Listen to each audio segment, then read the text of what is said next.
Hello, my name is Peter Cinnamon, and you're very welcome to a podcast which is all about the Irish League, where we've hit that magical number of 33 games played each. It is time for the split, and it's finally here. And this is your one-stop shop guide to it all. We're going to be covering from the top to the bottom, from Section A to, well, Section B. This is your ultimate preview to the final furlongs of this Irish League season. So buckle up, stick your arms in the air. It's time for your latest weekly edition of Kick and Match. I asked a very similar question last week, Stewart McKinley. How business endy do you feel? Pretty business endy now that it's got to the split and that Larne are 4 points clear, and you think, barring a major slip up, it's red and white ribbons on the cup. I mean, we're going with like the hot takes already. Not that that is scolding hot, but it's revealing your hand quite early. Haven't touched a game, albeit this weekend probably couldn't have went any better. As preludes to the split go, it wasn't that thrilling, but I think was a final twist in the tale. And now we've got the final 5 games to look forward to, if you want to. Some people probably are dreading it, or have just thought, well, it's over now, who cares? But you look at that weekend, I mean, Larne are the clear winners, aren't they? Outside of the top 4 being the only one that did actually win, it's all falling together quite nicely. And for people like you media types, sure, it's title race. What title race? Yeah, actually, I was listening to Radio Ulster on the way to Portadown on Saturday, and they're asking all the pundits what they were thinking and who's going to win the title, and they were thinking, well, if Glentoran didn't win against Coleraine on Saturday, it was probably going to be Larne. If Glentoran did win, they were in with a big chance of winning it. And then it's a draw.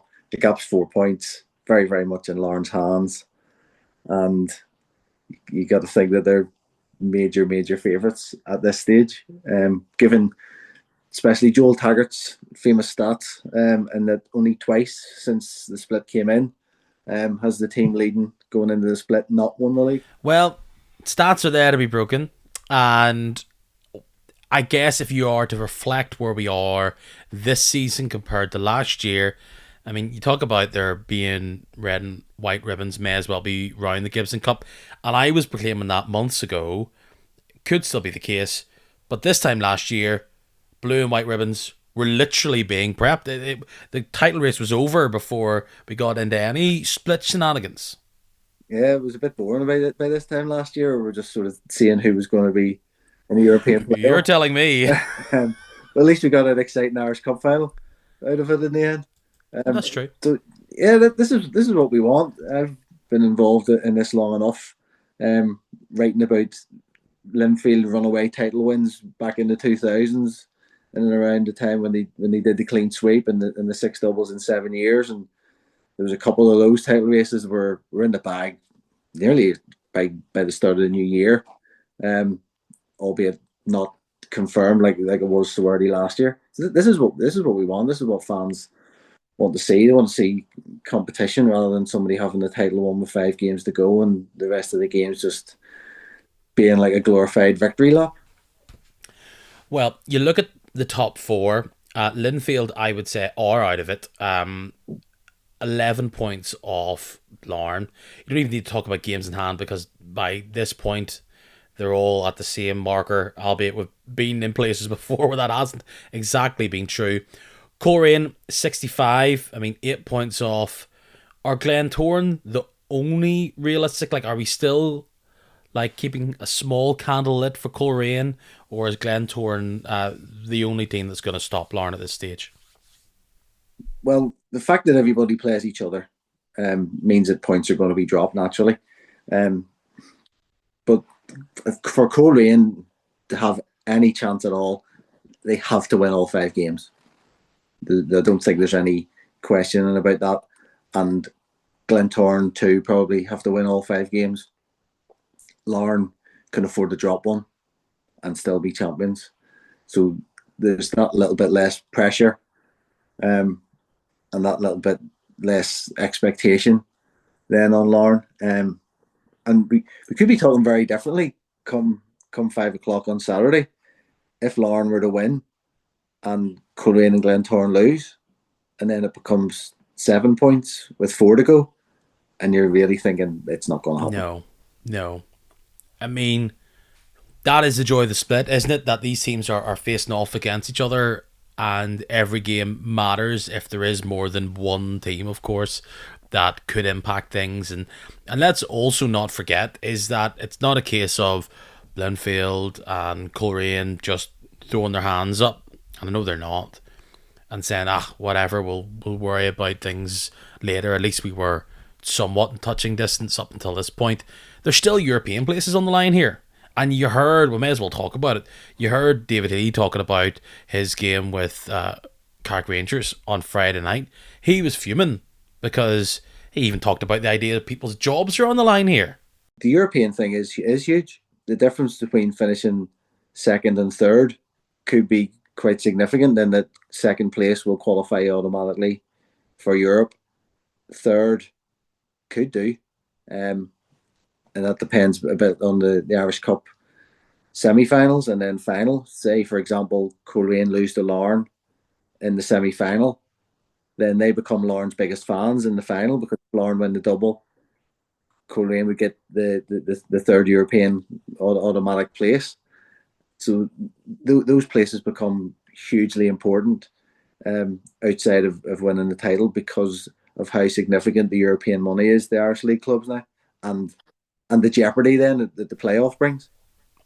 It's fair to say that they are the most likely four to go there. Like, we are going to get at least two, likely three. But let's not get too ahead of ourselves there. So, like, you want to be in a good place. I mean, Linfield will want to be third, of course. They will even get second. But it does look as though if they're going to get European football, like, obviously it's not 11 points between them and the teams in second and third, but it does feel like they're coasting towards this playoff run, isn't it? And I guess at least they're in the final, but that can be funny. This is the first year where we've had this League Cup champions go straight into the final. Like, we've seen before with Irish Cup teams who their season in the league is over and their opponents isn't, and they pretty much spend most of the split chilling out, and that hasn't always worked for them. Yeah, that's the thing that's going to be quite interesting. I did sort of throw this scenario in a conversation with someone, and I could actually go back to a conversation I had with Jim Magilton, who said that he didn't think Cliftonville got the credit they deserved last season when they have the devastating loss of an Irish Cup final defeat on a Saturday, then go to Glentoran a few days later and win, and then go to Coleraine the following Sunday and win to qualify for Europe. I think he's right, actually. He said no one gave him a chance, and I said, yeah, I didn't give you a chance. and yeah, I'm included in that. Nobody. And they were the first team to do it from seventh as well. First team to do it, and they deserve massive credit for that. So and if we go into the scenario I'm talking about, so Linfield could have finished the season, last game of the season, 25th of April, and have 2 weeks, maybe more than 2 weeks, depending on what fixtures are needed to be played. And for example, say it is Cliftonville again, get in the Irish Cup final, lose it, and they've got to play an Irish Cup final, and then maybe one other game in the playoff, and then maybe a playoff semi-final. They might have 2 playoff games before they would then play Linfield in a final. And that's going to be pretty challenging, coming off the back of an Irish Cup final defeat, to play 2 games and then a final rather than just one and then a final, which Cliftonville have already done. And while Linfield are sitting just preparing for a game, yes, there is that potential for loss of momentum, but there's also that a team who are going to be tired after playing so many high-intensity games going into a playoff against a team that's had a lot of rest. Well, we have them set up. We pretty much had them set up before the weekend that came. Well, we had our top 6 and bottom 6 sorted, but there was just who, what, and when. We have that now. We had like penciled in where they all could feature. And if you look at both the top 6 split and the bottom 6 split. We have our first round of games in the split this weekend. Then you have the Irish Cup semis the weekend after. Some games are then being moved to that Irish Cup semi-final weekend because of international call-ups. We're there already. We'll see who benefits from that.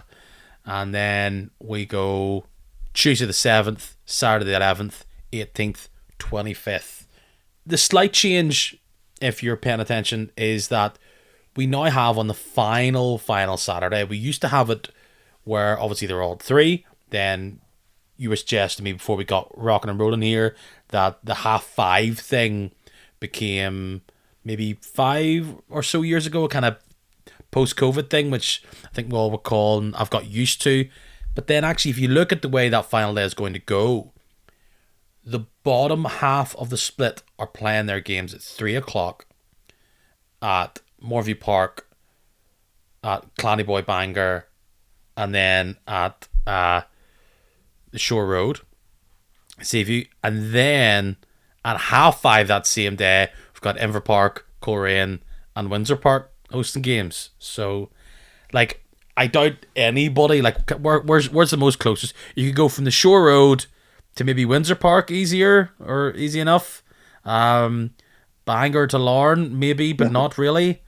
But that, it doesn't seem like that's for have a hashtag weekend afternoon of football. More of a, we're expecting these 5:30 games to be broadcast in some way, or we not?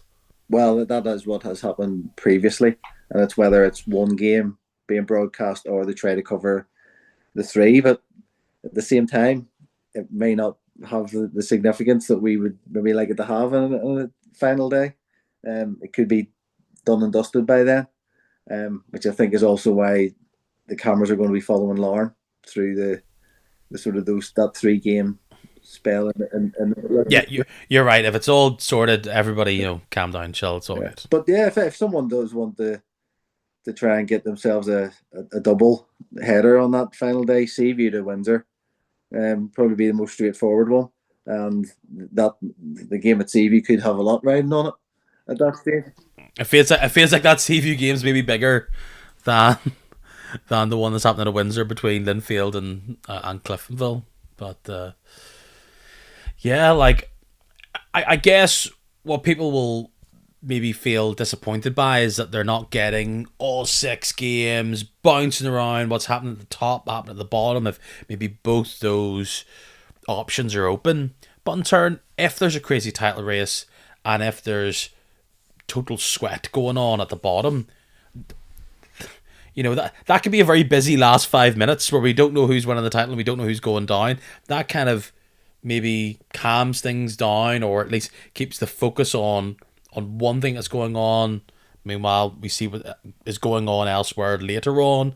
In turn, we have the championship on the Friday, which has been a regular thing for a few years. So yeah, like there's plenty of time to engage with football before you say goodbye. I'm going to play cricket or something for a couple of weeks. You're just disappointed that you're not going to get double the drama on Radio Ulster, are you, that afternoon? Well, look, if I was to be anywhere, I would be in one place, and I very much doubt it was going to be up at Larne. I think I would be more likely to be at that Bangor Portadown game rather than Cruise Glenavon, those games they have. But again, an interesting twist, as you suggested earlier on. We will get to the games that happened over the weekend, but we already have some penciled-in TV games.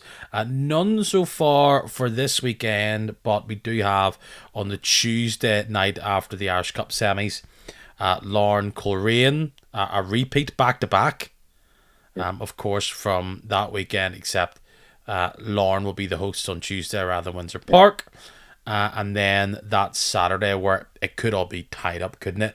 Linfield host Larne, followed by the penultimate game, which is one we all probably had a big circle round of will 100% be streamed, and that is the Friday night move of that weekend, second versus first. As of now, Glentoran versus Larne.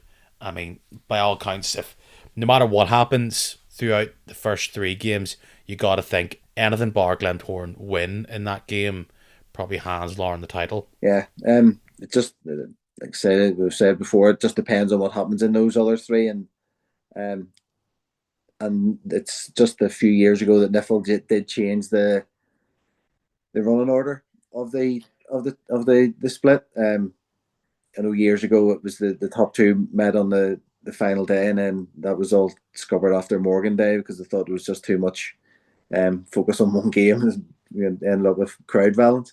Um, so the change of that to have the top two meeting on the penultimate weekend does give you a bit of excitement coming into that final stretch. And yeah, if both teams win all three, it does then bring it back into the mix, and Glentoran will have to go all out to try and win that game if the gap is still 4 points to try and take it down to the last day.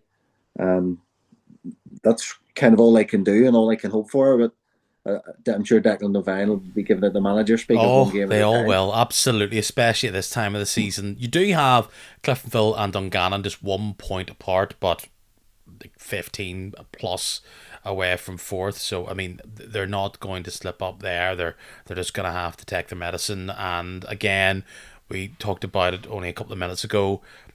How do these teams approach? I imagine, look, Dungannon feel like they're missing bodies, so they'll just try and blood players and prep themselves for first a semi-final against Cliftonville, and then whatever the rest of the season will take them. Like they're going to be in the playoffs no matter what. Like it's just how much those two teams in particular. I think Cliftonville will be continuing to blood these young players throughout this time, but why not give them experience? Most of the squad are youth anyway, so it's not like they have a choice saying, oh, all these older experienced players we're going to have to keep out of the team. I mean, where are they? In America, I think. But actually, if we look at how they'll impact this, Dungannon host Coleraine on that first weekend, Glens against Linfield, wowza, and then Lauren Cliftonville. Like, when I think of Lauren Cliftonville in the split at Inver Park, I'm thinking 8-0, which just seemed to put it on a plate that season for them. Yeah. Hopefully Jim Magilton's not listening to this.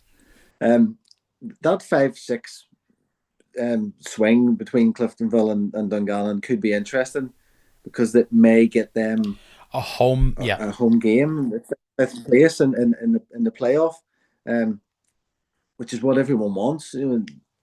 Football all around, teams want to play at home because there's an advantage that way.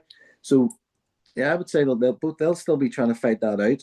Am I trying to think? Is it a very strong scenario that they'll be playing each other in the split anyway? Like, there's a chance they've got 3 more games against each other before the season's out. It all depends on how the Irish Cup goes, doesn't it? For the playoff. But yeah, they could end up possibly playing each other 3 times. Because we played in the league, in the semis, and then it all depends where it goes. But is there not a scenario where maybe 4th plays against 7th, and then if third's kind of already through but via default, and then actually that is a lie, because if Linfield are 4th, it'll pretty much be a round robin. It'll be like 6th versus 7th, and then the winner will play 5th, and then the winner of that will play Linfield.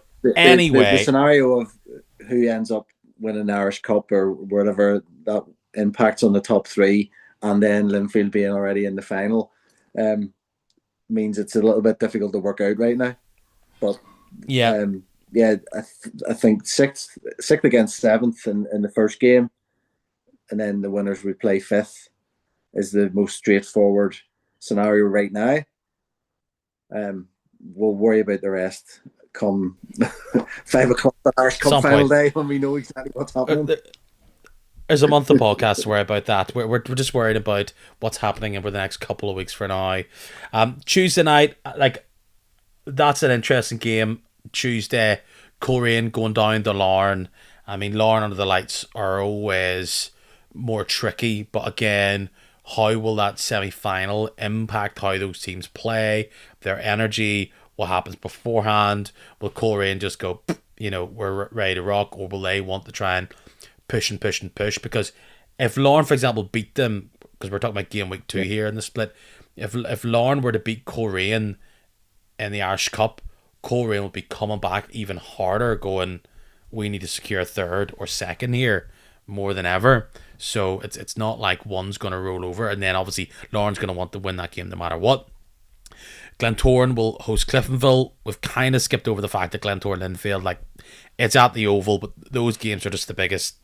Throw all your dice up in the air and just see where they fall. Dungannon against Coleraine in that first weekend. I mean, if Coleraine can't beat Dungannon away from home, don't even talk to me about a title race.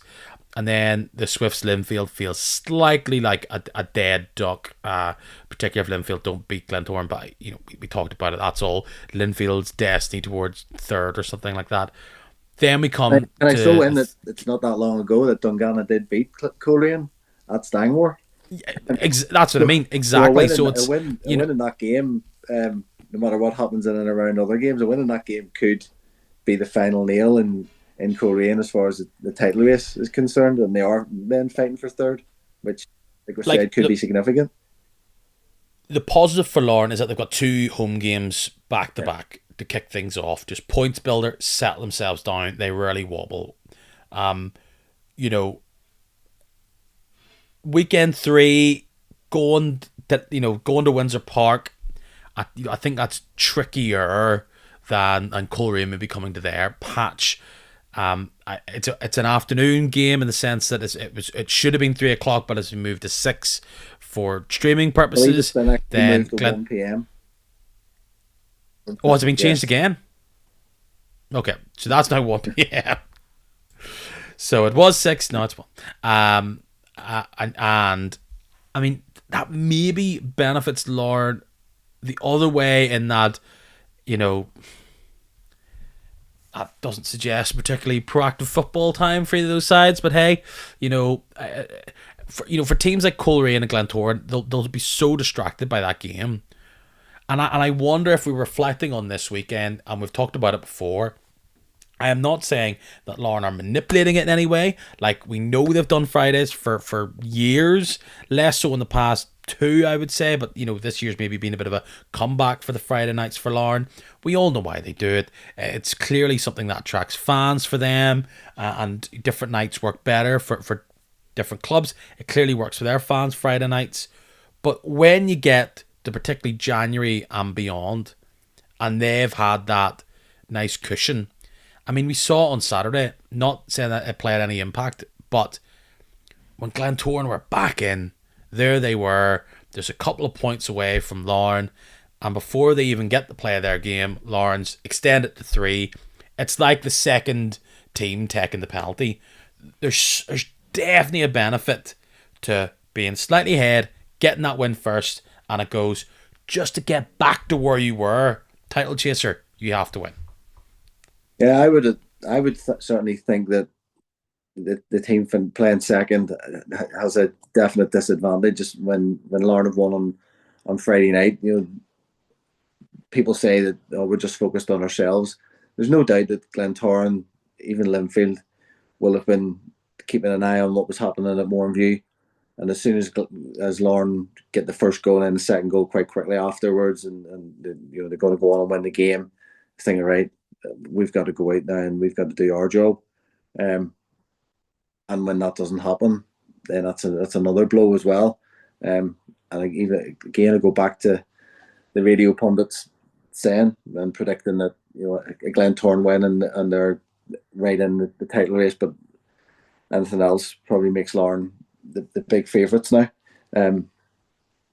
But yeah, that's the thing now, and that 11th of April game with Lauren playing first, depending on what happens in the 2 games before, that could be the game that wins Lauren the league. Lauren could actually end up in the Cliftonville 1998 scenario, and they're sitting in the changing room with their job done, waiting to find out what happens between Glentoran and Dungannon and Coleraine and Cliftonville, and they could be sitting there waiting to lift the trophy that afternoon. Like, you would still have Glentoran and Lauren, but you've got to think, if you're looking at paths to victory for Glentoran, Obviously, Larne losing them all is what you want, but I think they're strong favourites in that first game week against Cliftonville at home. You would say they're likely to edge Coleraine, but hey, maybe not on Tuesday. But even if there is a wee slip there, a draw, for example, I mean, no, there's no way other way around this.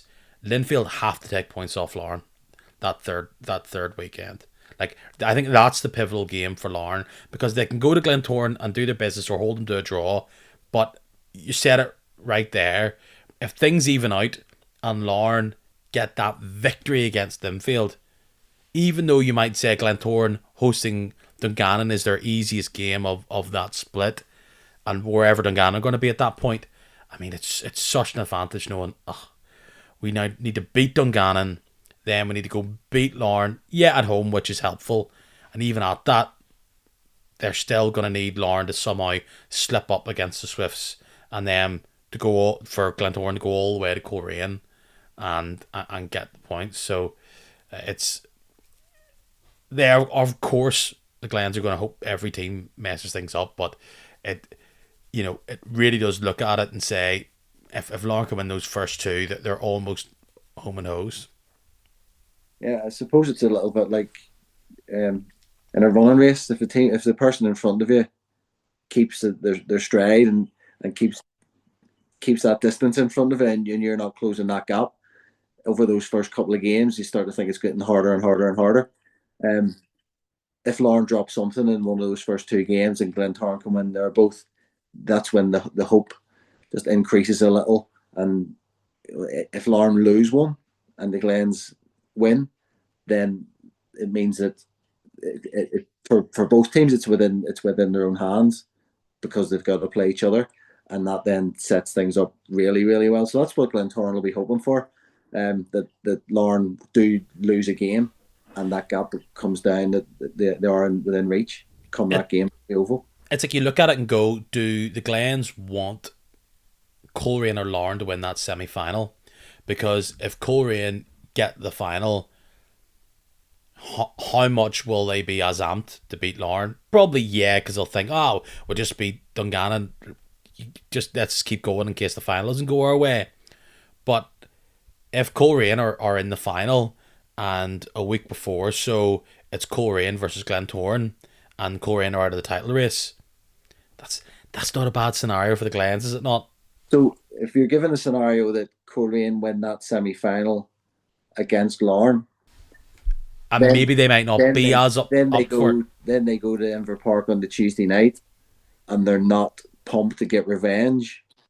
And then they go to the Oval, they host Glentoran in the final game when they've got an Irish Cup final a week later.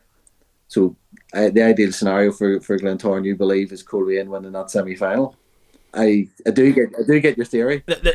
No, but it's like two ways around it. It's like, would you rather play Coleraine maybe on the beach, let's just say third locked in with Larne and because Larne are going to go for it that final weekend anyway. It's just funny, like mind gymnastics of, do you want Coleraine out at the semis because then they're going to go hell for leather against Larne in the game on Tuesday, or do you want a Coleraine team who are just, let's calm down and prep for the Irish Cup final after?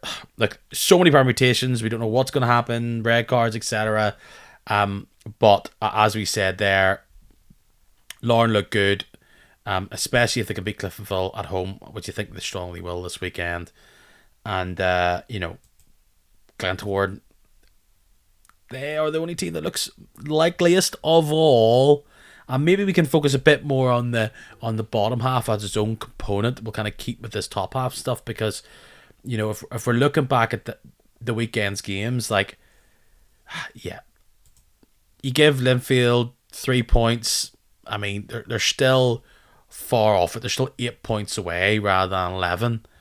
I'm just not surprised they got beat by Carrick. I know there's a massive swing, and that red card does change everything. But in turn, Carrick will truly fail.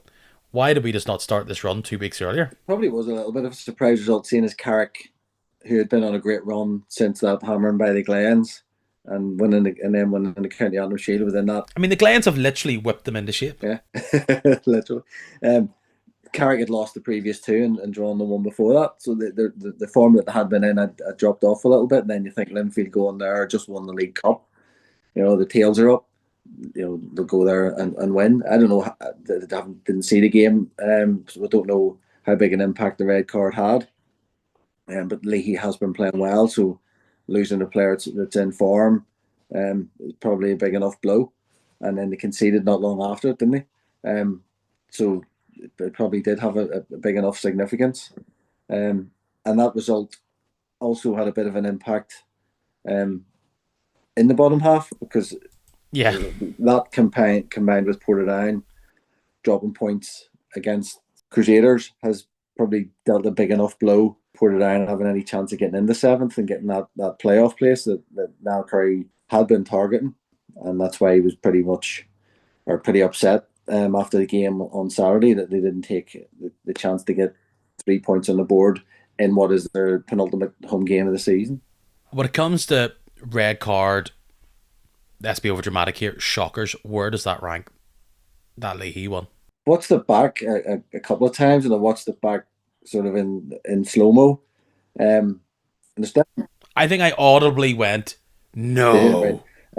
I was like, what? Well, I know we can get into technicalities a wee bit here, but it's just, oh my goodness, like, he has technically touched him with his I arm. suppose that's the difference. Red card, what, 10 minutes, 11 minutes into the game? Like, really? That's maybe the difference between watching it live and watching it in a replay when you know what's happened. So I've watched the replay and I'm going, well, there's contact, so you can understand why the ref has sent them off. Maybe if I'm watching that live, maybe I have the same reaction as yourself. But I think once there's contact, you're giving a referee a decision to make. Isn't that what the saying is? Um, and I watched it back to see if there was a defender coming back in, and there is a defender coming back in, but the player's on the ground by the time he gets back. So if the player stays on his feet, he probably is getting in 1-on-1 with the goalkeeper. You can't judge intent. Did the player feel contact and go down? Only he can answer that. The fact that there was contact, it's a difficult one. David said it was farcical. Probably from a Linfield point of view, it was farcical, but the contact just makes you think the referee has got a reason to send them off and can justify sending them off, whether David thinks it's farcical or not. I mean, we're talking about the contact thing. It almost feels like, I'm not saying intentionally, but there's a bit of, the arm was extended by Moore, and I just don't know how. I just look at it and think, does the contact propel him forward? I don't know if it does. And it was 36 minutes, not 9. But still. Look, not taking out of the way from Carrick here. They've been an informed team. I very much like the cut of their jib at the minute. And they are going to be dangerous in this European playoff race. And, any questions around Baxter and if his time in management had kind of come and gone, and this Carrick team was an example of that. What a way 2026 has been so far. But it does put the kibosh on Linfield. I think it's also right to say here, a bad night on a Friday in Carrick does not define your season. I mean, there is, like, you've heard it before, and this just highlights it. Their away form this season has been dreadful. I know it's probably improved since, but there was a time a couple of months ago where, like, the only grounds they had won at was like Bangor and Windsor, pretty much. I was speaking to a Linfield person who I asked them, did they still go to the games, and said, yeah, I go to the home ones. I said, well, is that because you never went away from home? Like, it does not feel as much of a scalp as it had been in previous years. Well, for a team that like we've just said, had the league title won by this time last year, to have had such a poor away record this season is quite bizarre. And I think that possibly the Linfield aura has maybe been eradicated a little bit this season. And teams will go out and take them on their own patch. I can only really go off the one game I saw live when they played Portadown back in sort of October, November time. And Portadown were able to pick them off by by counter attacking really, really well. Um, so maybe it's a case of teams know how Linfield are going to play and will just play like that against them, even at home. They make a home game almost like an away game because you that's how you would probably go to try to play at Windsor. Um, and that probably makes it more difficult for Linfield to be that attacking force, knowing that they might get countered. Another big decision in another big game, and it totally played into Lauren's hands. 1-1 is how that game ended between Glentoran and Coleraine.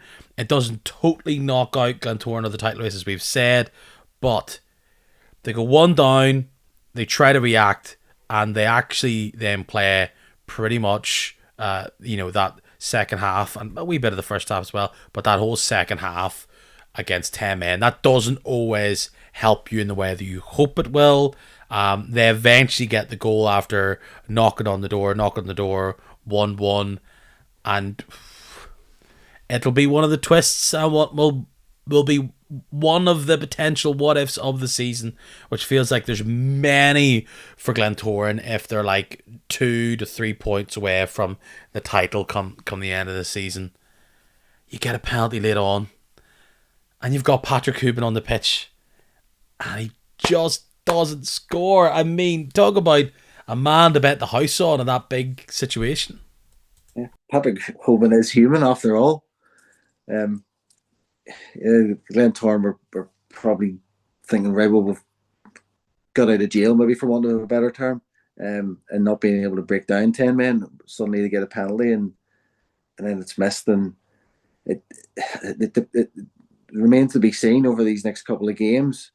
Has that put a handbrake on the momentum, because they've been on such a great winning run, and then they drop a couple of points. Psychologically, might that be a blow to them, especially when you haven't been able to get a job done against 10 men, and it's been a penalty, which you think is gift wrapped to get you the points that you were battling for against the 10 men. Do you think it should be a red card? Like, I was chatting to someone who was in the ground, and I kind of said, red card for that in that position, and they said live it felt like a red card. Highlights doesn't do it justice. Right, I can understand that. Initially when I saw it, I wasn't 100% sure if there was contact. Yep. Um, Feels like a theme this week. Does it? But then why does the player go down if there isn't contact? Soft red card would put it down to. Middle of the pitch, it feels a wee bit soft. But at that point, Glentoran are thinking, finally, finally, give us a red card that's soft. Come on, please. Yeah, because they've had a couple themselves, haven't they? Yeah. Yeah, I don't know if it's the action of the challenge that is maybe reckless, endangering an opponent. All those words that we get thrown around by officials.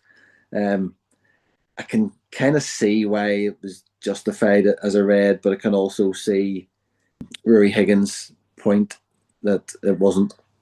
He was convinced it was no more than a yellow. Is this where I hit the soundboard and go, well, you gave the referee a decision to make there? Yeah. I know I'm sitting on the fence a little bit here, but I can see both sides of it. If it's my team, I'm probably fuming. Yeah. Well, does it really cut the legs from Coleraine? Yes, perhaps, but you've also got to say, like, again, similar to the way Linfield went, Coleraine, the way they've dropped points this season, it's been going out of fashion. Like, there's plenty of what ifs for them, but then again, this is a team which is very much fermenting. Another example, Glentoran just keep battering down, and I'm probably, you talk about teams that go down to 10 men. I mean, Coleraine are quite big, quite physical, and just were able to hold on. And then it's a big save from that rather lengthy and not as young as I previously talked about goalkeeper of Coleraine. And it's a great save. It's not like it was an absolute rubbish penalty. Could have been better, but wasn't, a complete duffer. No, it was, you have to give credit to the goalkeeper, I think, for the save. Got Coleraine a point, which, going back into what we spoke about earlier in the context of the title race, it probably keeps Coleraine in it. Yeah. Just about. I mean, what a turnaround it would be. And they've only got 2 home games in this split to Korea, and so yeah, I think there'll be a lot of eyes and a lot of feeling going into that semi final. But I mean, as a team who's perennially been sixth, right, as been talked about here, you got to admit, yeah, it hasn't been this glittering fairy tale in the way that in came the money, in came the full time players, and it all turned around, magically. But you got to say they don't feel like a total calamity, really, do they? I suppose you could look at Colerane's season at the minute and say it's neither been a success or a failure. Yeah, it's a real 7 out of 10. But you've got to go. You got to think there's probably more juice. Now there's probably a few more checks to be spent as well. But this is a team who have got runway ahead of them where they can grow in to this league and as a team a bit Well, more.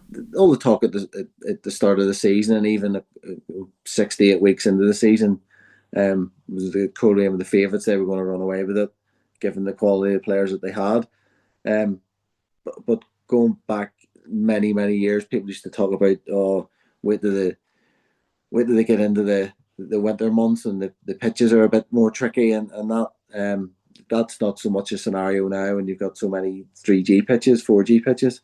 But it does seem that once it came, once the clocks changed, Korean weren't the force that they had been earlier on in the season.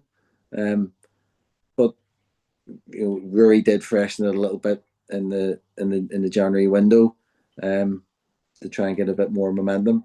But yeah, it's far from the final chapter of Korean's story. This is really the beginning, and we'll see what they're like next season, the season after, and an Irish Cup win could just propel so much for them if they can go on and do that. Yeah, Um, I just think they started the year nicely in the same way Carrick did and Glentoran have been, and you know they were maybe a win or two away. Well, you could see that in the title, the way that the league is, but they really truly were only a win or two away from being a bit closer. But unless you're first, you're not here. So I guess you can yeah, hardly there cry was about it. that game when they played at the Oval the last time, um, when they were leading and they were looking good for the win that night, and then they concede quite late on.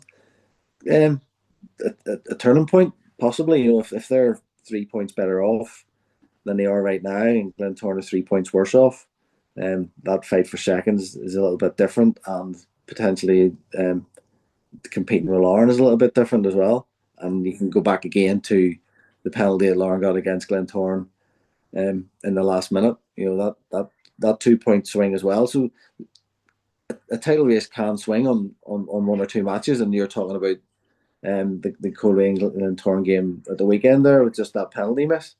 The, those It's a very very small fine margin, and your season looks very very different. I think if you are to look at next year, and we'll probably dive into this a bit more as the weeks go on, but not to say, hey, Rory Higgins, that ain't a cold pool of water you're sitting in right now going into the next season. I mean, they do have to start strong next year, do they not? Well, he did start quite strong this year as well. Absolutely. But you mean, if I just think that there will be murmurings if we see the summer that we expect to come in. Maybe they're playing European football, maybe they're not. And, if they're not, I just think if we're sitting here with 10 games gone and they're realistically not sitting with 21 points plus, there'll be people thinking, this is another tough season, we need to try again. Well, and then they just sort of need to be reminded it's 38 games and so much can happen.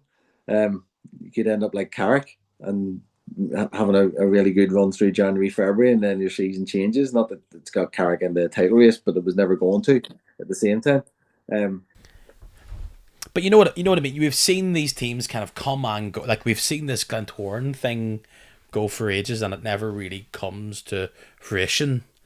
For whatever it is, a decade and a half. Like, there's a tiny bit of heat. We will definitely, we're keeping tabs on this Coleraine story. But before we go into the final games that played over the weekend, let's stick our magnifying glass on the bottom six, and what this really looks like. Because, as you suggested there, some of the results maybe took a bit of the sting out of the drama that could have been this bottom six. I mean, we've got maybe the best, it's not title race, but relegation race we've had in donkeys. Like, definitely. And we're in a situation now where, after all the hoopla for Glenavon last week, I mean, they're back to 12th again. It was a fleeting visit, and that of course was because they got a bit of a, you know, hammering themselves against Larne. Larne do Larne things. They flood your box. They score goals. They pressurize your back line, and yeah, a lot of them came late on, but they turned the screw and got the points. And again, we're not really seeing Andy Ryan at his full best. We might never see what we saw 2 seasons ago, a season and a half ago again, but he's helping. And then you have such a well stocked and bolstered squad with the experience to be able to get the 3 points there. But we have the lead of the lad in the same way that first versus second is in that penultimate game. Glenavon against Crusaders is in that. Again, I mean, the margin's so thin.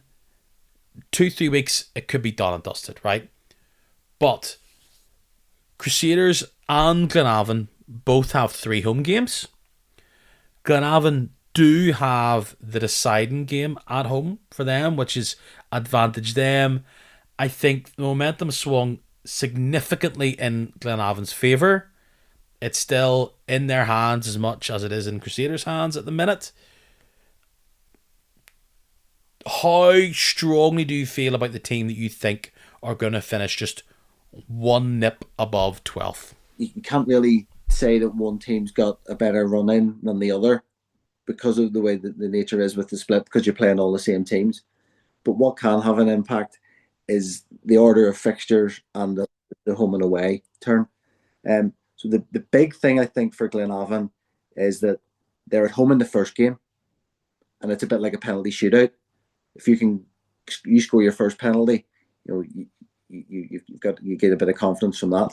So if Glenavon come in, and a brief reminder though, Carrick and Crusaders, bar of course the craziest downpours, whatever. I'm hearing grounds people talk about the pitch being too hard because it's been too warm. Do not talk to me. It was not anybody connected to Carrick, but this weekend we will have Carrick Cruise, but we will not have Glenavon Portadown or Ballymena Bangor. No. So actually, Crusaders have that chance to either. Who would have thought we'd have 2 games in the bottom 6 of the split postponed because of international call-ups? We only have I know. But it's more the winning of the games. If Glenavon get a win at home in the first game, and then their last 2 are at home, that particular one against Crusaders, and then they're home in the last game as well. While Crusaders are also at home in the last game.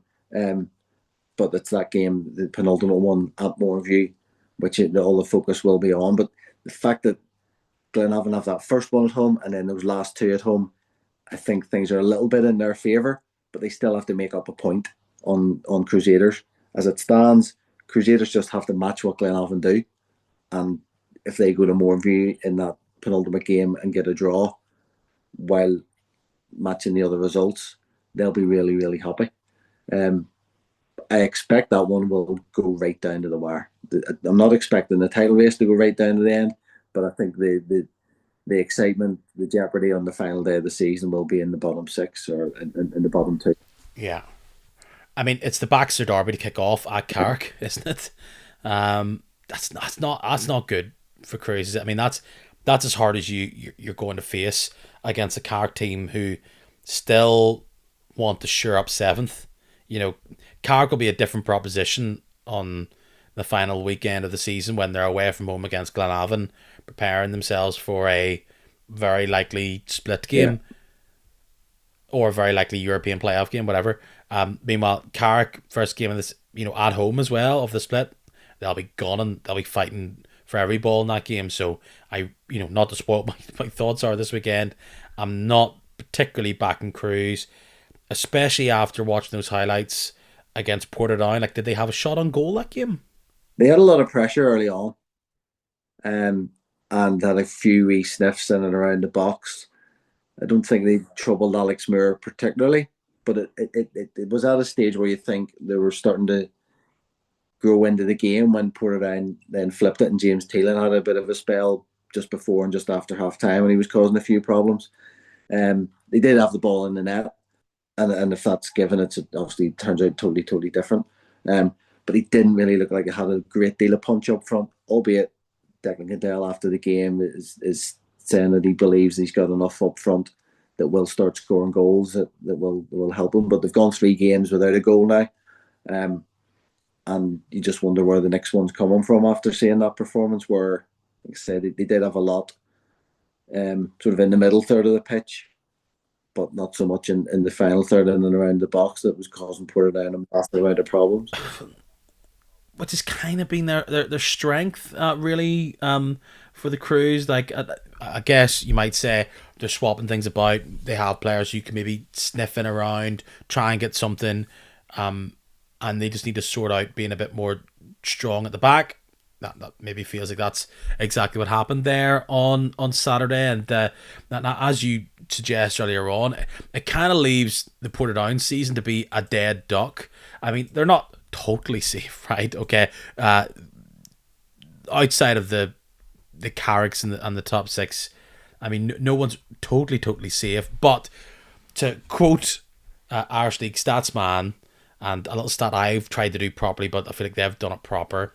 Out of the past 10 full league seasons, because of COVID and all that malarkey, the average points total for 10th has been 35, 11th 27, 12th 21. So, like, we are already an above average, are we not, season this year, where if 21 is what usually the team in last has, Glenavon have 25, Cruise has 26. So let's talk about this being slightly abnormal. 27 again for 11th. That looks like it's going to be broken. 10th, 35 is the average. And the way the teams are looking, Ballymena are 10th on 34. Portadown are 9th on 36. Bangor also have 36 points, but they have better goal difference to be 8th. And I mean, Carrick are 43. They're chilling out at 7 points away from either of those two teams below them. I mean, is that Portadown safe from even 11th with that draw and what could have been by the fact that, I mean, they're winless in their last 5 and really should have beaten Ballymena and from the highlights maybe should have scored here against Cruise. There's 4 points and they really could have been breathing down the necks of Carrick Rangers. I don't see Portadown getting drawn into anything, and neither do I see Ballymena getting drawn into anything. Yeah. Big result for Bangor. That point that they were behind Ballymena, of Bangor still on 33 points. Does that 7 points, is that would that have been closable for Crusaders? Maybe. Well, it's a win against Bangor means it's 4, so I think yes. I think that was a massive win for Bangor, particularly the way, was it like the second win they've had in, this lunar year or something? Like, it's just, it's a big win, and as much as Dungannon were without pretty much all the players we know from them who are good on Saturday, and they were at home, Bangor take a nice lead, but once again, it's a refereeing call later on, which is going to be the main thing we're talking about. Don't want to be accusing players of diving, but I think he was over a bit easy. Do you think so? When I watched back the highlights, not knowing how long was left in the highlights, I went, I didn't realise Dungannon missed a penalty late on. I felt like very, especially with the speed of it as well, I thought, I mean, the referee's bold to give the yellow card there. But, as I always say here, I think in that occasion, if it's not a penalty, it's a dive. For sure, but I thought it was a penalty. I'm just watching it back on slow-mo here. You're not allowed... No. Slow-mo. Not allowed to do that, even though we do that. There was contact there. I just thought visually, boom, you got to make the call there. But, it doesn't really impact the season that much. It's a gift for Bangor late on. But, again, I think Rodney came out and was furious because I don't even know who the player was. Number 29, which I couldn't tell you off the top. Maybe I should know who that is. That was. Because I remember him from Super Cup during the summer. So he's young. Yeah. Oh yeah, he's So, a teenager. I mean, teenager diving, maybe. Modern football gone mad, whatever. But Bangor have been just ticking by, maybe being the story where everyone's thinking, oh yeah, wait, hold on, I thought the second season syndrome doesn't start until next year, but they look safe now. I think they are safe. Going back to that incident, Reece Neal is very, very strong in protesting his innocence, but it does look like there's contact on Rocco Devine. And we talked earlier on about the Linfield penalty or the Linfield red card incident. I do think sometimes if a player is moving quickly enough, it doesn't take that much contact to take them down. I would agree. And I can understand why Rodney McAree was a bit annoyed at that one. What significance it would have in either team's season, I don't really think there's much involved in that. But at the same time, we still want to see right decisions. And if a manager thinks his team should have a penalty that gets him a point rather than a defeat, he's going to fight his corner. So yeah, like I say, Reece Neal's protesting his innocence, but Reece Neal's the one that'll know if there's any contact or not. And strange game then, Cliftonville against Ballymena, played at 8 o'clock on Saturday because Cliftonville Glentoran had to be played on Wednesday because Glentoran played on Sunday, and then they were going to play it. Oh, why could they have not played it on Friday? Couldn't play it on Friday because of the Wednesday game, which means they had to play it on Saturday because I don't think Ballymena would like to have played on Sunday, which meant it couldn't be played on Saturday afternoon because there was a game with under-17s, which meant it was 8 o'clock. I meant Around the Grounds got to go to 2 games, and for some reason their first game was a distillery game. I don't know, they're Lisburn lads. What you gonna do? But I mean, it's Cliftonville taking a 2-0 lead and then getting a red card for their most influential player, and it's 2-2. I mean, Igor Rakowski, he's scoring goals a lot from the spot, but hey, still got to score them. Ask Cuban. It was a field day for those who berate teams for playing out from the back. Ballymena. It's 2023 back all over again. Ballymena contributed big time to their own downfall for the first goal, and then Rory Hale dithers on the ball and ends up giving away a penalty and costing them a red card for the goal that got Ballymena back into it. So yeah, those who don't buy into modern day football playing out from the back will have been screaming at the highlights, giving off and get it up the pitch. But that's what the other side of it is now that teams do press when you're trying to play out. I was going to say a bit of a blow for Cliftonville, but again, in the context of the season, it is dropping a point in there, massive. It will be for Jim Magilton. He won't have been happy that they didn't see it through when they're 2-0 up. The old 2-0 being a dangerous lead again. Like if Crews win, which I don't think they will, it makes it what. And if Ballymena lose that first game against Bangor, like it's 29, 28. No, it's unlikely. But I mean, I still think Ballymena fans are sitting there going, we just need one win and then we can relax and dream about next year. So everything's kind of worked out for. I think if you looked at that, the form table, Portadown and Bangor are pretty much at the bottom of or not, they're near the bottom. Obviously Crews are pretty much slap bang in the middle of that, and we spent a lot of time last week talking about the Crews. I think that's all the games we can talk about. Like we can look back now just on this bottom half, back to Irish League stats, man. Warren Point back in 15-16 were relegated with 34 points, which I think they're suggesting is the highest. And then the highest the team has ever finished 11th points-wise is also 34, which is Ballymena. So, I mean, that would suggest that pretty much those teams are sweet, but we'll see. I mean, look, 25, 9 points off Glenavon for Ballymena, 11 points off Bangor and Portadown. I don't think Portadown and Bangor. I think, actually, technically, if you get points against each other, it's gonna. They're not finishing 12th, but I mean 11th could be. Who's your favourite out of the Crews and Glenavon to do something there? It's a tough one to call, because Crusaders have come off the bottom. I think it's a little bit more difficult. It's a significant point. I'll say that, isn't it? Just in the same way that when they were on even points and Glenavon have such a significant, well, it was significant, 4 point goal difference. That a 3-0 loss to Lauren kind of kicked a bit of a blow there. I mean, it's a decent swing back for the Crews, albeit momentum's still not fully there. Like they're gonna have to win here at some point, aren't they? You would have thought so. I agree with you that Bangor, Portadown, Ballymena, one win, I think, takes them out of it completely. Albeit I still don't see them being dragged in. It's that goal scoring that makes me doubt Crusaders.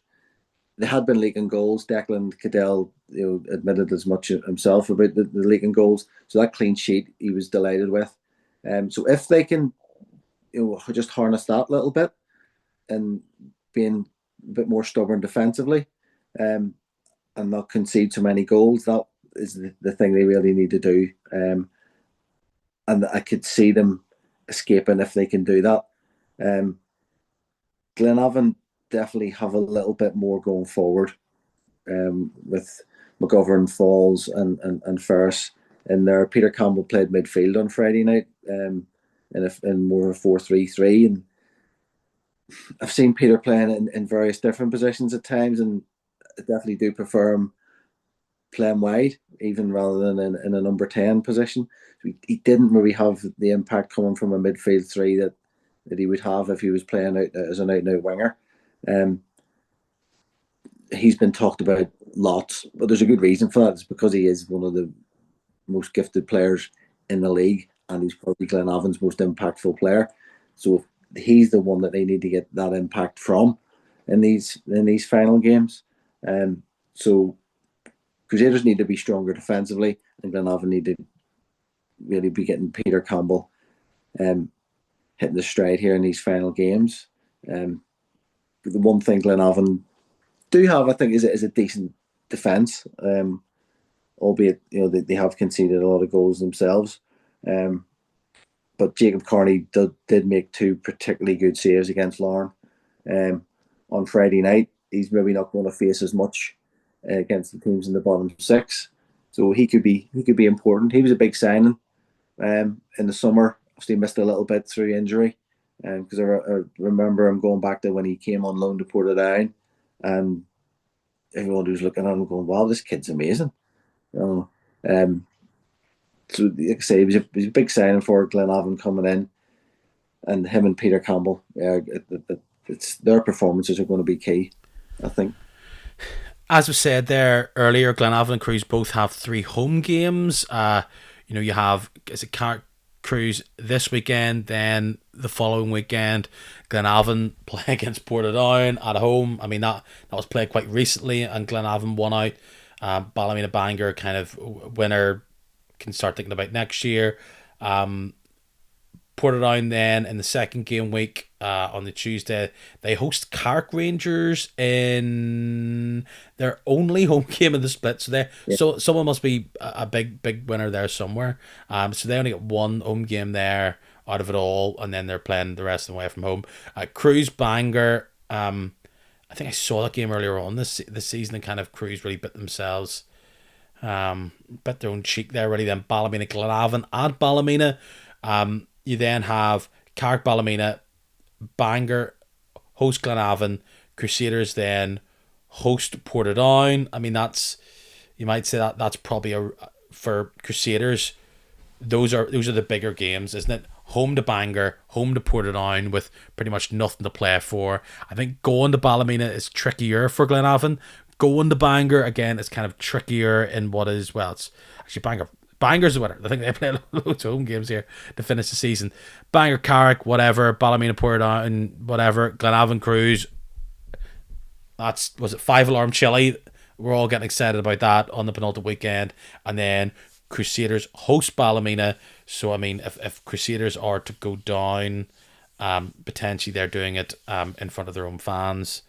And then ditto for Glenavon. They host Carrick Rangers, who most likely will have stuck in the gears, put in the clutch, and they're grand at the end.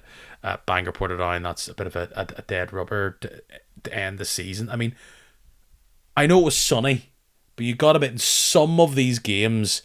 I mean, the end of season feel crept in earlier than it has in a long time.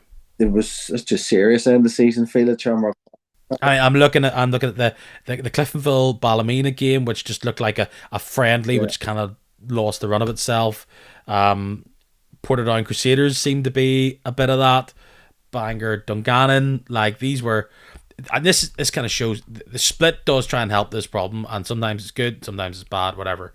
But it's the next few weeks there'll be plenty of people that'll be looking at Sky Scanner than before. The one thing I'm actually looking at it about Glenavon's fixtures, post split, is that the games they've a much better record at home than they have away from home, albeit they play Carrick and Crusaders, who have already won at Moorview Park this season. But their away form has been poor. But two of the places they've got points in recent weeks has been Bangor and Ballymena, where they have to go again. So how much of a psychological edge that gives them, knowing that they've gone to those places and picked up points, and then they've got three at home where they've been much better lately. That maybe would give Glenavon fans a little bit more hope. I remember being on with you before the last time when Glenavon had lost however many games they had at that stage. They lost 11 in a row, and I said I didn't think they were out of it if they could get it into like 6 points by the time the split comes. It's 1 point. They've got it down to 1 point. So I think they have a chance. And yeah, it's that run of fixtures. First one at home, last two at home, and the two away in places where they've got points recently. I think Michael O'Connor will be happy enough with how the fixtures have panned out for him come the split. You gotta now think, and look, it's been something we've been talking about for a while. Like a significant entity in the Irish League is not going to be playing top flight football next season, be it Glenavon or the Cruise.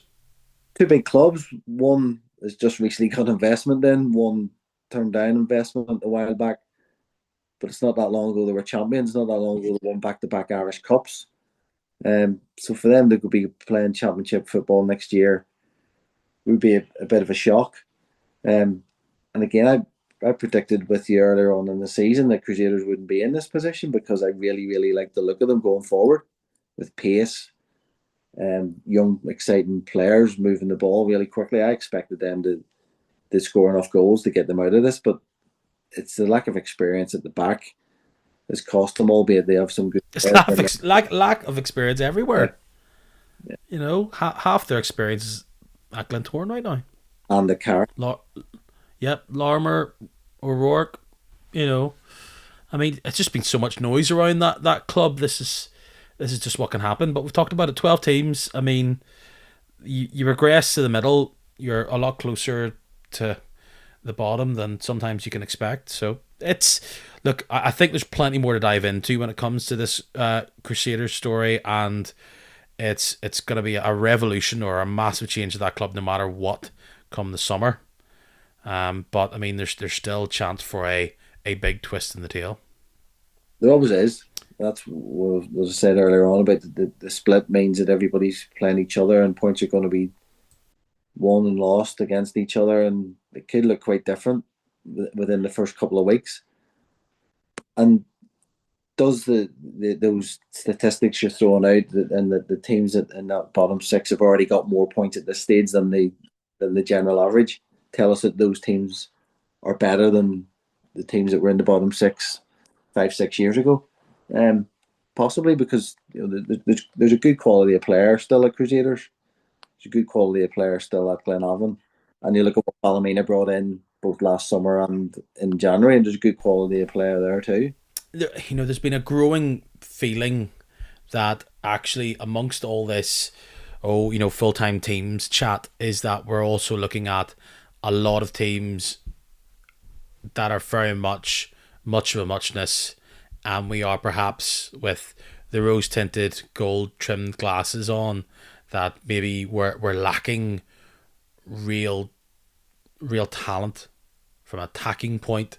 I see fans online talking about the days of Kevin Kelby and Guy Bates and teams used to have players that you really got scared of, and really do these players stack up to the same credentials.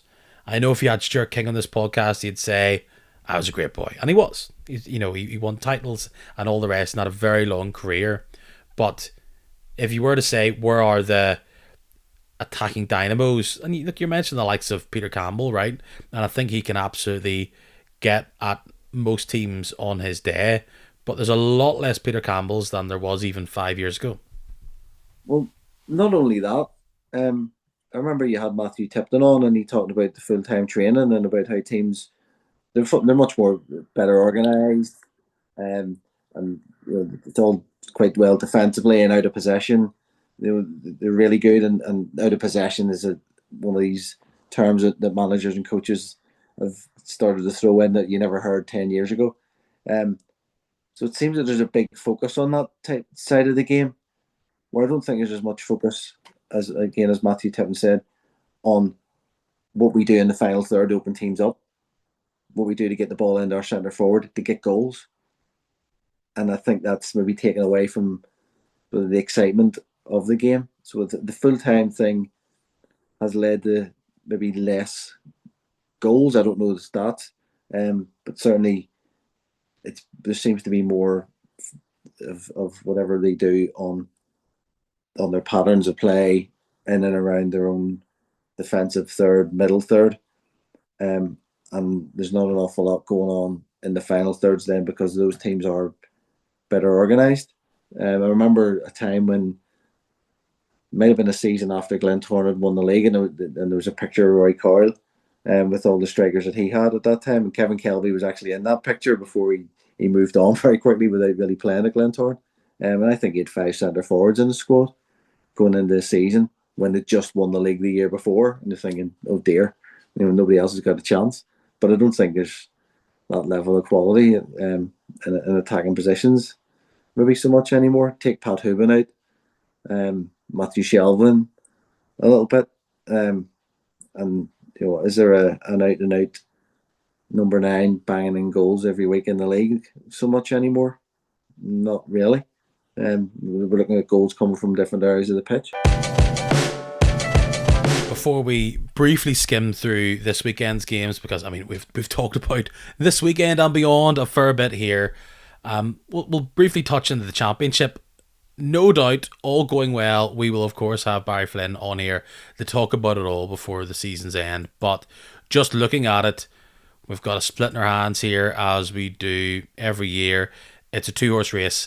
Anna and Limavady, they are poised, 71 points each. 2 goals split these two teams. Limavady have the advantage. However, going into the split, it is in fact Anna who have the advantage when it comes to how that is going to play out fixture wise. We'll not really talk about any other team, but it pretty much will go Anna away to Newington, Limavady away to Loughgall, then Limavady host the Welders, Anna host Loughgall, Anna then host Queens, Limavady go to Newington, Anna then host Limavady, and then Limavady against Queens final day of the season. Anna go to the Welders. This one of these teams is playing top flight football next year. It's swung back and forward. Are Anna United going to be the nearly men once again? You got to say, Limavady feel like the more dangerous team in a playoff. I think I was on with you around about, was it this time last season or this time 2 seasons ago, and we talked about the championship. It really was where it was at, and even the PIL, it definitely was. There was a massive title race going on a year or 2 ago. This is really set up, isn't it? This is set up much better than the Premiership. 2 teams locked together, 5 games to go. It's a massive shootout, and Barry will be in his element. And as would anyone, we need to clone Barry. Going into this is going to be really good. it's massively tough to call. Because at one stage Anna looked really good. They were flying earlier on the season, and it was kind of like on Anna like because Anna usually come on strong late on in the season, and that's how they've got themselves into so many playoffs over the years. Um, but they did well. They kept their noses in front. Then Limavady, I think, nipped ahead at one stage, and it was points dropped. I know Limavady had a couple of bad results there not so long ago, while Anna were winning and got themselves ahead. Or there was a game in hand, maybe they had the win to get themselves ahead. Um, so level on points, two goals in it, and a game to play against each other. Um, I think if anyone can get themselves along the Nana or Limavady game, they won't be disappointed. It's not a level of football I get to see um, at all, really. But there's definitely an intrigue there now with 5 games to go and a toss of a coin. And I mean, there is a scenario where there is a game every weekend played at Shamrock Park. If Anna play there, or maybe they'll play at Steinway, I don't know. If they get up, and then at the Coleraine Showgrounds, if Limavady need to play at Coleraine, which even with the new pitch is very likely, but we'll see. I'm not sure about Limavady if it will get through Premiership. We know Anna won't. And I believe it's Shamrock Park that they will be playing at. Um, I don't want to be critical of groundsmen because most of them are absolutely knocking their pan in week in, week out on their pitches. But the pitch at Shamrock Park was quite poor on Saturday. So if that's going to be played on, having a Premiership match played on it every week next year, there's going to be a lot of work needing to be done to keep it in good enough shape. Um, yeah, Limavady do seem to have experience. Obviously, everyone talks about the Lowry brothers in particular. They do seem to have a bit of firepower up front. Um, they've scored more goals than Anna, albeit the Welders have scored more goals than both of them. Um, Anna do have weapons as well. We've seen them reach a number of playoffs. We've seen them beat Portadown in the cup last season. We've seen them go up against Premiership teams and more than hold their own. It is like I just said, it's a toss of a coin there. That game when Anna play Limavady, at Anna is set up just basically as a cup final, isn't it? Any drop points at this stage could be fatal, but again, 2 years ago when Portadown got up, they won their first game after the split at Bangor on a Tuesday night, where Dundela and I can't remember who was in third place at that time dropped points, and Portadown went to the top of the table on that night with 4 games to go, and you think, well, Portadown will push on and do this. But then they lost Dana in the next game, and I think even the night they got promoted, they maybe slipped up. So they didn't power on after that. So the championship's very much like that. So is one of those teams going to go and win 4 or 5 games in the split? It Mm, wouldn't surprise me if they don't, yeah. because it's that type of league. Well, where would your loyalties lie in a what is on the cards, Glenavon Anna United playoff? I will be covering the winners next season, no matter what. Um, You might have to like set up camp in Shamrock Park next year. yeah, I actually did speak to Kieran McGurgan after Anna lost to Portadown in the Irish Cup, and I was chatting to them because they were in a decent position at that time. And I said, well, if you get up, I might just have to get an automatic setting on my car just to get me here for 2:45 every Saturday afternoon from August to May next season. We'll see how that goes. Yeah, Limavady or Anna, like you've said, one of them's going to be up, and it's going to give the Premiership a bit of a different spin. And I've never been there before. Limavady haven't been there since they dropped out of the 16 team league, quite a number of years ago now. Um, but Paul Owens is a passionate guy, so I'm not really surprised that they're up there, and he's recruited well, and they benefit from players that maybe are coming towards the end of their career or aren't quite fitting in at the clubs in and around that area. Your Coleraines in particular, and whatever they might pick up um, next in the summer if they do get up could be quite interesting. Well, we will sit tight with that one. We'll breeze through this then. I mean, we talked about earlier on Car Coast Cruise. Do you have a particular inkling over there? Do you give anything that the Cruise could be sneak another draw, maybe make it 4 points between them and Glenavon with a game a bit extra in their pocket? No. If they defend like they did against Portadown on Saturday, they've got a chance. It's just whether they, Cark surely are a different attacking force. well, given the pace that they've got with Heatley and Gibson and the aerial threat of Lecky, they are.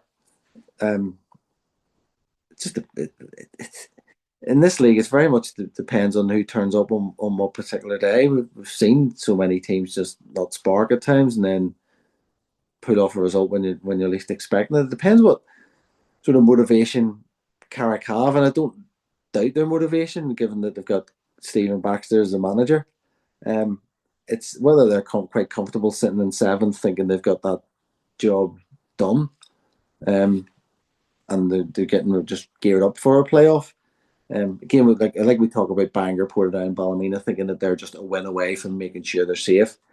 Carrick are maybe a win away from making sure that they're in the playoff, and they'll probably see a home game against Crusaders as the best chance to get that win. If you want to go on a sort of golf style stroke index, that's the most likely game that they're going to get points from in the split. As were Swift's Coleraine, I just think as much as this was the scene of a bit of a shock earlier on this year, I think Coleraine should win out against the Swifts, or they may as well just start packing up for a cup final or bust. I never write Dungannon off at home. I think the last time I was on with you, they were playing Glentoran. I told you Dungannon wouldn't lose that game, and they actually went and won it. So I'm certainly not writing Dungannon off from getting something out of this. If they do, I think it's the final nail in Colerane's title challenge, and then they will be just focused on Saturday week in the semi final. Given Colerane's midfield strength, which has impressed me all season, even before they signed Mark Coyle and Ben Wiley, if they can get a grip in there, I'm not sure where Gail Biggie-Romana has been playing for Dungannon in the last couple of weeks. He was playing in a back three for them recently, and I think he's probably a bit of a loss once he moves out of that midfield because he just everything centres around him in that Dungannon team. If he plays well, the team plays well. So it'll be that midfield battle that will dictate that one, depending on who's in that midfield for Coleraine. Lauren Cliftonville, like you may expect a bit of a fight from Cliftonville being without Hale. It's just like playing with one arm behind your back. I think Lauren will have way too much physicality. One of the big weaknesses in this current iteration of the half-baked, half-cooked Cliftonville side. And really, I don't think it will be a mega thumping. Could be, but I think Lauren should win out easily at home against the Reds. Well, I haven't seen Lauren on Friday night at Glenavon. It took them an hour to get the goal. It wasn't that they played badly. They had a couple of really good chances earlier on. But they just, that team that keeps going at you and going at you and going at you, and eventually it'll grind you down. When they've got the running power of Leroy Miller, they've got the finishing ability of Paul O'Neill, who I think is a very, very underrated player. I've always liked Paul O'Neill. And Andy Ryan, who just seems to deliver somewhere along the line, be it a goal, an assist. He does something impactful in every game. So I would be expecting Lauren to come out on top of this one, albeit that recently when I've seen Cliftonville, they have looked pretty resolute at the back. They did have a bit of a run of clean sheets before they went to the Oval there recently. So they'll not make it easy for Lauren, but like I said, that Lauren just seemed to be able just to get the job done, and that's, people say that's the mark of champions. um, and they're not far off being that at the minute. And then finally, Glens Blues at the Oval. Usually, this fixture is through the form, out the car window.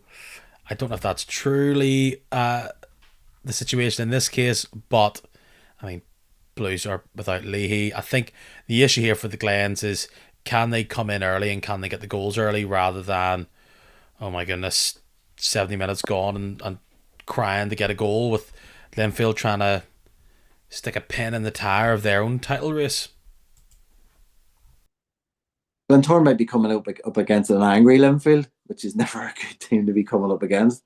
After that defeat at Carrick and the sending off, and I think they're without, as David Healy pointed out, they're without Kyle McLean as well through an accumulation of yellow cards, leading to suspension. So yeah, Linfield going there with being a bit annoyed after losing a Carrick could be dangerous.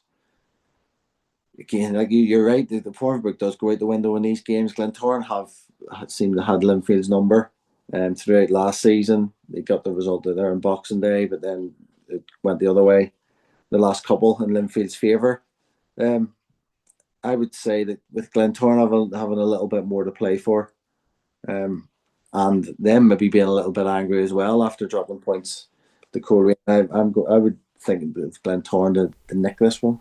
I couldn't tell you one way or the other. I do just look at it and think, I mean, Glentoran, you won a title race, go out and win, do it at home. In turn, it would be almost poetic, or feels the most likely out of the way their season has been for Glentoran to draw here. Lorne, just celebrate again. But a big Saturday of football incoming. Still plenty to go. I will leave you with one final question. If you were, because I think votes closing, I don't know how the awards go. NIF will have their awards. Well, the football writers don't know. Who's going to be player of the season, do you reckon, by the end of this, and who's your top three? I was very, very impressed with Will Patching when I saw him a few times earlier in the season.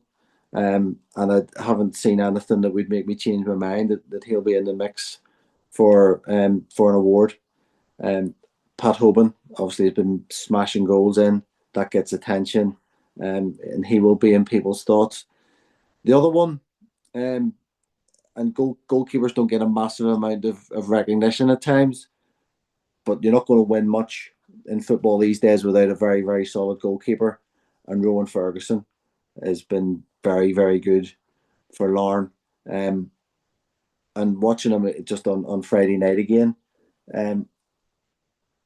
yes, he can make the spectacular save at times, but he just does the basics and the fundamentals of goalkeeping really, really well. And that's what makes him the goalkeeper he is. He's also huge. So if you're going in as on a one-on-one with him, you're thinking he probably fills that goal quite well. So those three would definitely be in my thinking for Player of the Year. Which one of them would come out on top is a tough enough call. Momentum feels like it's with Hoban. Goal scorers catch the eye, and that double hat trick at Carrick probably gets him a lot of recognition as well. And nobody else has really been as consistent in front of goal than he has either. Well, Stuart, I mean, we're seeing the final moments of this season tick by, but plenty of big games, plenty of football to be played. I look forward to catching it at some point with you again. Maybe the sun might stick around. Until that all comes to fruition, chat to you soon. Thank you, Peter, and all the best. Enjoy the rest of the season. So many big episodes yet to come. There is your split preview done. We've got team of the season to sort out at some point. We've got, obviously, the league's over. Congratulations, team who have won podcast. We've got, sorry, your team got relegated podcast. Is that going to be a bigger drama than we expect? And of course, we have your favorite podcast coming up, which is our big mega season review pod. So, if you want to be involved, you want to be around for the party, make sure you follow this podcast. It is, of course, exactly where you're listening to this, be it Apple Podcasts, be it Spotify. Just go on to the main Kicking Match podcast part, and subscribe, hit follow. Free, easy. You're going to be in a big gang if you do that. Of course, social media is not a bad place to be. Kicking Match, Instagram, Facebook, Twitter, MySpace, Bebo, Friendster. Let's do it. See you there.